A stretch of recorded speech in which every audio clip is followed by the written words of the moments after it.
इंतहाई अहम खबर लेकर हाजिर हुआ हूँ। आँख जो है वो अश्कबार हो जाती है इस तरह की खबरें सुन के। ये जो क़यामत के करीब की निशानियाँ ये पूरी हो चुकी हैं कि एक माँ जिसके ऊपर इतनी इतनी नज़में पैदा करने के बाद फ़र्श के ऊपर 9 माह पेट में रखने के बाद ही जन्म लेती है और एक RNN डिजिटल मीडिया की वीडियोस देखने के लिए हमारे चैनल को सब्सक्राइब कीजिए और बेल के आइकन पर क्लिक कीजिए ताकि आप हमारी आने वाली तमाम वीडियो से बाखबर रह सकें। बिस्मिल्लाहिर्रहमानिर्रहीम। अस्सलाम वालेकुम नाज़रीन, मैं राजा नसीर और आप मेरा फेसबुक और यूट्यूब चैनल देख रहे हैं। नाज़रीन, उम्मीद है आप खैरियत से होंगे, जहाँ कहीं भी होंगे अपने अहले खाना समेत खुश भी होंगे और महफूज भी। नाज़रीन, मैं आज आपके सामने एक इंतहाई अहम खबर लेकर हाज़िर हुआ हूँ। यकीन करें, ऐसी खबर है कि हर बंदा, हर आँख जो है वो अश्कबार हो जाती है इस तरह की खबरें सुन के। और आपके साथ तमाम अपडेट्स शेयर करने का मकसद ये होता है कि आप अपने गिरदोनवा के जो हालात हैं उससे आगाह रहें कि क्या ये जो क़यामत के करीब की निशानियाँ ये पूरी हो चुकी हैं। क्या क़यामत आने से पहले जो आका करीम सल्लल्लाहु अलैहि वसल्लम ने निशानियाँ बताई थी, क्या वो पूरी होने जा रही हैं। क्या ऐसा भी हो सकता है कि एक माँ जिसके ऊपर इतनी इतनी नज़में और नातें बनी हुई हैं कि माँ से निमल बदल कोई जगते माँ दा नहीं, जैसी माँ अपनी सगी औलाद को पैदा करने के बाद फ़र्श के ऊपर फेंक दे। हम ये बात तसव्वुर भी नहीं कर सकते। हम मुसलमान हैं, मुस्लिम माशरा है हमारा, तो हम ये एक सोच भी नहीं सकते। एक वैसे भी मुसलमानों के अलावा दुनिया के तमाम मज़ाहिब ये बात मानते हैं कि माँ जैसी मोहब्बत जो है वो इंसान से कोई दूसरा नहीं कर सकता। जो एक माँ का सच्चा प्यार होता है अपनी औलाद के लिए, 9 माह पेट में रखने के बाद औलाद को जब जन्म देती है, तो जब औरत को तकलीफ़ होती है, दुनिया की सबसे ज़्यादा तकलीफ़ उस टाइम औरत को बर्दाश्त करनी पड़ती है। और दुनिया की सब तकलीफ़ों से बुरी और शिद्दत वाली जो तकलीफ़ है वो उस वक़्त औरत को होती है। और उसके बाद दुनिया में एक नई ज़िंदगी का आगाज़ होता है, एक नई ज़िंदगी जन्म लेती है और एक नया बच्चा दुनिया में आता है।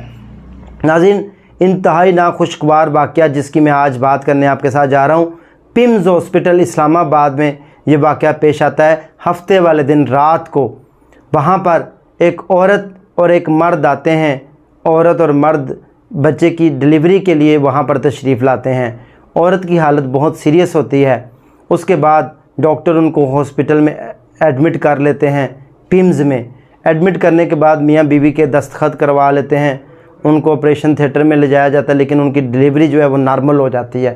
डिलीवरी नॉर्मल होने के बाद वो औरत क्या करती है, नाउज़ बिल्ला, मैं कहने से पहले यकीन करें लर्ज़ गए हैं, हाथ ज़ुबान कांप रही है ये अल्फाज अदा करने से कि अपने नामौलूद बच्चे को, अपने लगते जिगर नूरे चश्म बच्चे को जो है वो जन्म देने के बाद उस बच्चे को उधर हाल में फेंक के तो निकल जाती है, फ़रार हो जाती है। ये नहीं कि अभी डिलीवरी हुई और साथ ही उसने अपना बच्चा फेंका और वो निकल गए, बल्कि डिलीवरी होती है, डॉक्टर ट्रीटमेंट करते हैं, औरत की हालत संभलती है, बेहतर होती है।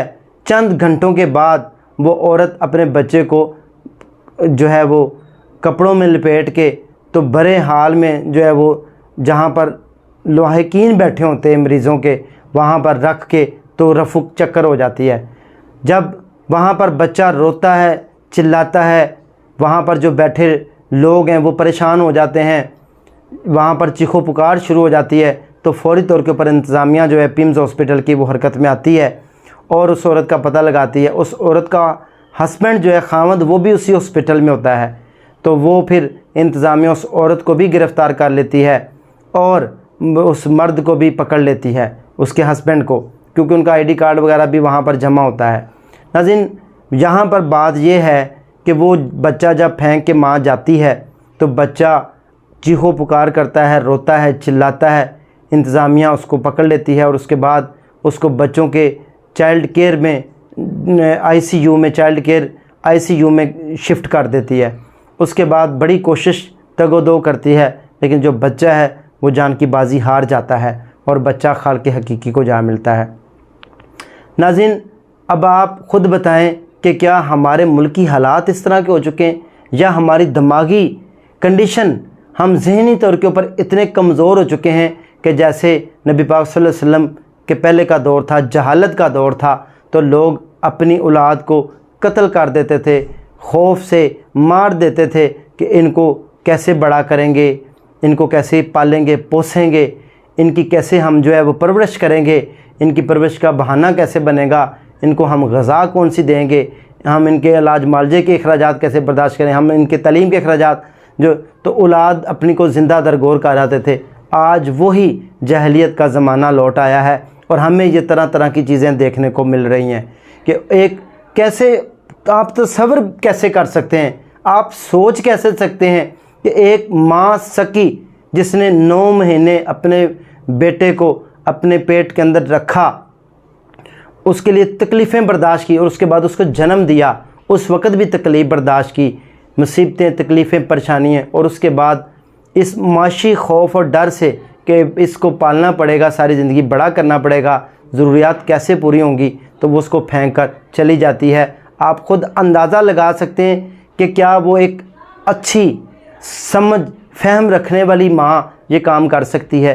हो ही नहीं सकता। ये हम सोच भी नहीं सकते, हम ये एक्सेप्ट ही नहीं कर सकते। मैं कहता हूँ ये हमारे अंदर बर्दाश्त, हम तसव्वुर भी नहीं कर सकते, हमारे अंदर क़ुव्वत बर्दाश्त ख़त्म हो जाती है यहाँ पर आके कि एक माँ की जो सच्ची ममता है वो अपनी औलाद के लिए ही सब कुछ करती है। माँ भूखें काट लेती है, गिले पर सो जाती है, तकलीफ़ें बर्दाश्त करती है, लेकिन अपनी औलाद के ऊपर आँच नहीं आने देती। लेकिन इस टाइम हमारे हाकिम उनको भी देखना पड़ेगा कि हमारे मुल्क में क्या हो रहा है, कि किस तरह माएँ अपनी पैदा की हुई औलाद को, तकलीफ़ से पैदा की हुई औलाद को छोड़ के तो उनको पहचानने से इनकार कर रही है। ये कैसे हम कंसेप्ट कर सकते हैं, कैसे हम एक्सेप्ट कर सकते हैं, कैसे हम ये बात मान लें कि क्या हमारा माशरा एक मुस्लिम माशरा होके, जबकि राज़िक अल्लाह की ज़ात है, रिज़्क़ का वादा अल्लाह ने किया है, पत्थर के अंदर कीड़े को भी रिज़्क़ देता है, समुंदर में हज़ारों टन मछलियाँ भी रिज़्क़ खाती हैं, कोई बंदा दुनिया में भूखा नहीं सोता। मेरा मालिक बग़ैर किसी हीले और वसीले के कादरत मुतलक है और रिज़्क़ देने के ऊपर कादर है, वो रिज़्क़ देता है। क्या हम ये तसव्वुर कर सकते हैं? क्या वो औरत ज़हनी मजबूर थी? नाज़रीन, इसके बारे में मज़ीद तहकीकात जारी हैं। क्या वजह बनी? क्या वो औरत का बच्चा जो था वो उसका अपना नहीं बेटा था, वो किसी और का था? क्या उसके साथ कोई रैप हुआ था? क्या वो गुर्बत की पसमानदगी भरी ज़िंदगी गुजार रही थी, या क्या मामलात थे? ये अभी सारी जो हैं सारे सवालों के जवाबात आने बाकी हैं। इंशाअल्लाह के साथ इंशाअल्लाह ज़रूर शेयर करेंगे। आपने कमेंट सेक्शन में अपने ख्यालात का इज़हार करना है कि क्या एक हकीकी माँ जिसका अपना बच्चा 9 माह तकलीफ़ उठाने के बाद उसने पैदा किया और उसको वो छोड़ के पटक के फ़र्श के ऊपर तो वो चली जाए और उसको कुछ जूं तक ना रिंगे, ये कैसे हो सकता है? ये कैसे सोच सकते हैं? ये हमारे माशरे का हिस्सा नहीं हो सकता। नाज़रीन दीजिए इसी के साथ इजाज़त। इंशाअल्लाह नेक्स्ट सेगमेंट में किसी सेगमेंट में दोबारा मिलेंगे। दुआ में याद रखिएगा। अल्लाह हाफ़िज़।